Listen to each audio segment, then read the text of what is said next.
তুমি এদের কাছে আদমের দুই পুত্রের গল্পটি যথাযথভাবে শুনিয়ে দাও।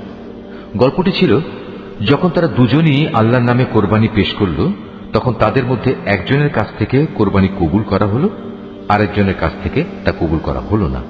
যার কোরবানি কবুল করা হয়নি সে বলল, আমি অবশ্যই তোমাকে হত্যা করব। যার কোরবানি কবুল করা হলো সে বলল, আল্লাহ তাআলা তো শুধু পরেজগার লোকদের কাছ থেকে কোরবানি কবুল করেন।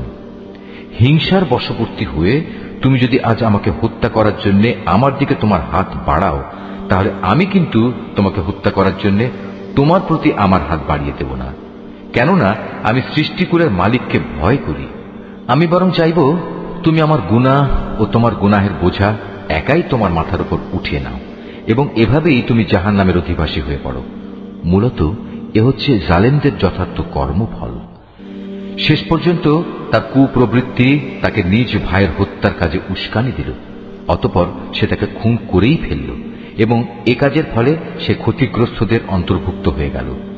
অতঃপর আল্লাহ তাআলা সেখানে একটি কাক পাঠালেন। কাকটি হত্যাকারীর সামনে এসে মাটি খুঁড়তে লাগল।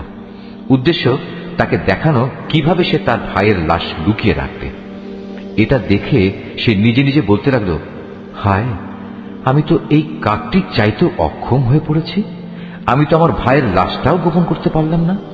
অতঃপর সে সত্যি সত্যি নিজের কৃতকর্মের জন্য অনুতপ্ত হল। পরবর্তীকালে এ ঘটনার কারণেই আমি বনী ইসরায়েলদের জন্য এই বিধান জারি করলাম যে কোনো মানুষকে হত্যা করার কিংবা পৃথিবীতে ধ্বংসাত্মক কাজ করার শাস্তি বিধান ছাড়া অন্য কোনো কারণে কেউ যদি কাউকে হত্যা করে, সে যেন গোটা মানব জাতিকেই হত্যা করল।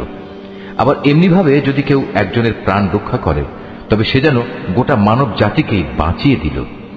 এদের কাছে আমার রসুলরা সুস্পষ্ট নিদর্শন নিয়ে এসেছিল, তারপরেও এদের অধিকাংশ লোক এ জমিনের বুকে সীমা লঙ্ঘনকারী হিসেবেই থেকে গেল। যারা আল্লাহ তাআলা ও তার রসুলের বিরুদ্ধে যুদ্ধ করে এবং আল্লাহর জমিনে বিপর্যয় সৃষ্টি করে, তাদের জন্য নির্দিষ্ট শাস্তি হচ্ছে এই যে তাদের হত্যা করা হবে কিংবা তাদের শূলবিদ্ধ করা হবে, অথবা বিপরীত দিক থেকে তাদের হাত পা কেটে ফেলা হবে কিংবা দেশ থেকে তাদের নির্বাসিত করতে হবে। এই অপমানজনক শাস্তি তাদের দুনিয়ার জীবনের জন্য। তাছাড়া পরকালে তাদের জন্য ভয়াবহ আযাব তো রয়েছেই। তবে এটা তাদের জন্য নয় যাদের উপর তোমাদের আধিপত্য স্থাপিত হবার আগেই তারা তওবা করেছে। তোমরা জেনে রেখো, আল্লাহ তাআলা একান্ত ক্ষমাশীল ও পরম করুণাময়।